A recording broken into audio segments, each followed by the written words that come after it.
continuing in the book of Exodus, and I want to remind you that chapters 1 through 14, which is where we are right now, and 1 through 14, represents 430 years of history.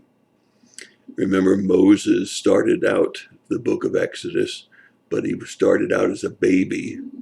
It was a basket case.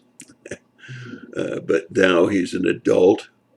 He's moved out to be in Midian. He's married and he has a child. And we don't know how long he was out there when God came to him and said, I want you to go back to Egypt, where Pharaoh wants to kill you. I want you to tell him to let my people go.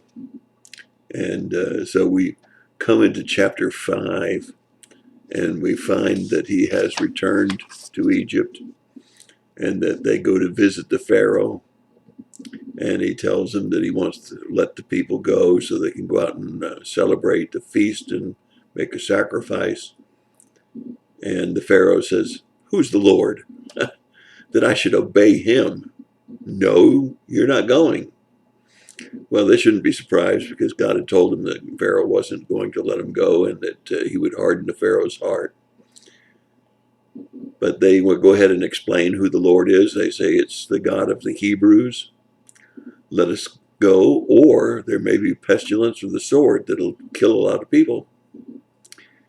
Now that must have taken a lot of courage to tell the king of Egypt, the Pharaoh, that he better let the people go. Well, it appears that it might have upset the Pharaoh, because it tells us in verses 4 through 9 that he says, go and get back to work.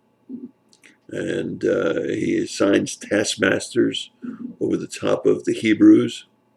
And he takes away the straw that helps the mortar hold together to make bricks. And he tells them they're going to have the same quota that they had before, except now they've got to try to find some straw to hold the bricks together. And the motivation here by the Pharaoh is to keep them occupied so they won't listen to Moses in this exodus from Egypt.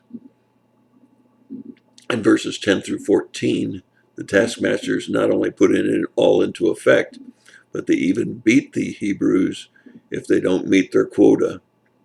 In verses 15 through 18, the Jewish foremen that are making these bricks and doing the work cried out to Pharaoh, why did you do this to us? Why did you do this? And the Pharaoh says, because you're lazy. And you want to go back and sacrifice. If you got time for that, you got time to make bricks for me. And verses 19 and following, verse 21, the Jewish foremen now go to Moses and Aaron, and they say what you know that they were going to say.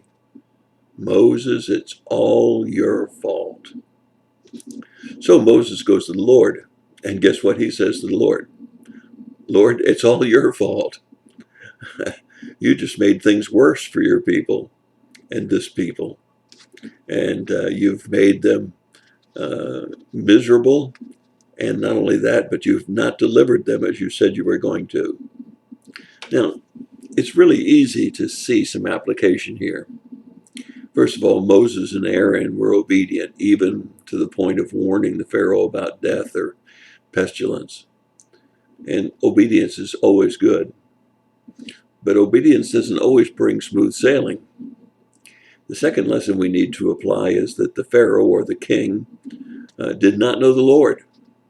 And it's hard to reason with somebody that doesn't know the Lord. The third thing we need to remember to apply to our lives is oftentimes things get worse when we're trying to do the work of the Lord. As a matter of fact, I think that's sometimes when Satan doubles up on us, when we're trying to do the work of the Lord. Fourthly, Moses and Aaron and the foreman forgot what God said. God warned them that the Pharaoh would have a hardened heart and he would not let them go. And they forgot to remember that God is faithful to his promises. They shouldn't have been surprised. No more than we should be surprised right now when we see the world with wars and rumors of wars. We see famine around the world. We see all kinds of things disobedient children, and all of those things that are talked about in the scriptures about the end times. The stage is set, my friends. We are living in the end times, and we shouldn't be surprised no more than Moses and Aaron and the foreman of the Jewish nation should have been surprised about the Pharaoh not letting them go. But I have a saying now that I had posted on my wall when I was in my secular job at ITT, because I had lots of problems doing the things that I needed to do there.